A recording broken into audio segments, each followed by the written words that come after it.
Patch after patch has been implemented on Bulletstorm VR on PSVR2, and finally, it's up to a shape where it should have been at launch, to be honest, but goddamn, this game will look good now. So today we're jumping in and we're taking a look, seeing if it's more stable, it runs better, it looks better, and what improvements have been made. But before we do that, we're trying to get to 10k, so if you do find yourself enjoying the content and like PSVR2, we do that pretty much every day here, and from today I'm going to be on a little bit of a break on holiday and also recording our 10,000 sub video, so it would help us to get to that goal as well. But there will be videos every day for the next week as they're all scheduled and done. But if any news comes out in the next week, that's why I won't be covering it. But anyway, let's jump into Bulletstorm.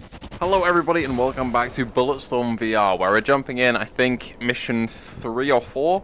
Because I don't want to start from the very start, because it takes a little while to get going, and I don't remember any of the controls, so that's very interesting. But it's had a brand new patch to implement dynamic foveated rendering, which, my god, has made this game look actually good. It's still reprojected, but it actually looks solid now. Like, I can see actual definition on this guy's head with his scarring, and the guns look pretty good now. But it feels a lot more polished now that it looks good, you know? Yeah, I gave this a little bit of a bad rap, Bulletstorm, back when it came out. It's a full VR port of the original PS3 game. Oh my god, I believe. Oh no, I used the leash in the completely wrong direction. My bad, teammate. One of the issues I had with it at launch was the cutscenes were blown out, the game was reprojected, and it felt kind of iffy with that. The visuals weren't very good, but the mechanics were really fun, and that was kind of the general consensus. But man, it looks good now. Wow. They've really put in a lot of work to make this look good. Holy shit. Nice. Oh shit. More please. Come back here. Now that I can actually like kind of enjoy the mechanics, it's a lot more fun. But yeah, I want to take a look at this before I go away, because I'm heading off to a different country for a bit. But man, the scale that I praised the game for, you can actually now see the details in, which is so much better than it was. I mean, the dual wielding feels sick. The haptics feel good. We've got haptic triggers going on. Reporter. Nice. Yeah, the upgrade system rewards like basically using loads of different ways of taking out enemies, which is awesome.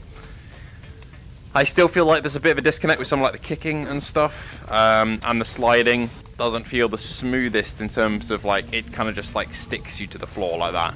But it is a cool thing to have. Don't need cover, mate. There we go. See?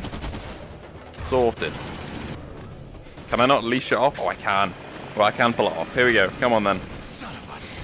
They got more vultures. We've got more. Awesome. Use that minigun. It's so much better having clear visuals for this. This is how it was. This is how it should have come out, you know. And I'm quite sad if it doesn't get a second chance by a lot of people because of the way it came out and was kind of panned. But now it's looking and feeling good. Oh, I like this thing. It's out of charge now, so I'll let it go. Well, that does go all the way down. See, you get a lot more sense of, you know, vertigo looking on these big environments now that the game functions visually as it should. And I've had no like stability issues, no crashes so far, which I unfortunately did have when the game released. So, you know, that is a big W in my book. It's just so much more polished and enjoyable now. Now, of course, it doesn't have loads of like VRF interactions, as we call them, because how are you still alive? Because it's not built for that, but it is like I'll need a moment. Genuinely looks good now, you know. Damn. And plays fun. I think there is also, let me check. You notice that the audio is censored. There is a way now. I think I've loaded up a previous save, at a previous save point.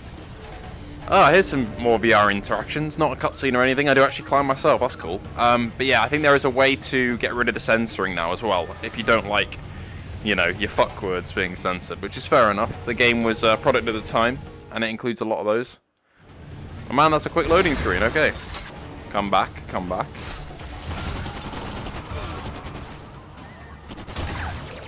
I'm loving the shotgun though. It was probably one of my favorite weapons from my initial hands-on impressions with the game. If I just run a circle around it, that doesn't work. Okay, never mind. There we go, friend. Now you're dead. Like, yeah, I'm genuinely enjoying the game so much more than I did back in my original, because I no longer have to worry about it just crashing all the time. I no longer have to worry about, you know, bad visuals. And I mean, if you like the game back on PS3, this is just it, but in VR, and looking just as good as it did back then now, if not better. My main complaint about the game is just its bad visuals are now just... the resolution's completely boosted. It's great. It's ports like this that we need more of. These just flat to VR ports. So these are 3D cutscenes. They're 3D for me. They probably look weird to you guys. They're still a little bit washed out. It feels like HDR isn't quite right, but it's a lot better than they were at launch. Let's see if any improvements have been made for the giant wheel section here, shall we? I feel like they have. When the game... okay. When the game came out, I swear this was more just like a big... it felt like a big PNG coming at you. And it seems a lot better now. It's an actual object, it feels like. Which, of course, is a much better outcome. That's so sick now. Much better. Genuinely much better. You can actually enjoy the game. It looks so good. Good job. Is it Incubo who did this port? Good job at fixing this up, because that genuinely... it's so much better now. It's actually crazy how good it is. That's sick. So cool. It's just visual spectacle in these bits. It's really cool. I can't go over the scale of this. That's the one big thing I praised it for. My favorite thing was the scale of everything, the environments, the assets. And now they look the part. Which is exactly what I wanted. It is crazy. It's so much better now. So much better. Oh, bit of a frame drop there, bit of stuttering on that bit. But apart from that, solid. Like, usually I would be annoyed at a rail shooter segment like this, but the visuals are so sick.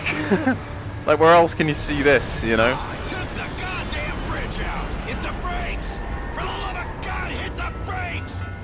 They're out. The brakes are out. You hear me? I wish like hell I didn't. Okay, bit of an anticlimactic ending to that with the loading screen, but oh, it's so sharp now, man. Good job, devs. Well done. As I climb across, I will say thank you all for checking out this visual update for Bulletstorm. I think that level is probably one of the best ones to look at in terms of how they've improved it. The wheel actually looks like an object now. If I remember correctly, it did not at launch. The spectacle looks great now. All these edges on everything here look so sharp. And the game no longer has all the stability issues that I was worried about at the start of launch. So yeah, thank you all for watching. Thank you to our patrons and YouTube members, Luke Bentley, Phil Irving, Hazit Mirza, Ace Gamer, Hippie Pickle, Jin007, Licensed to Chill, Sun W2F, POSCO, and Fat Controllers.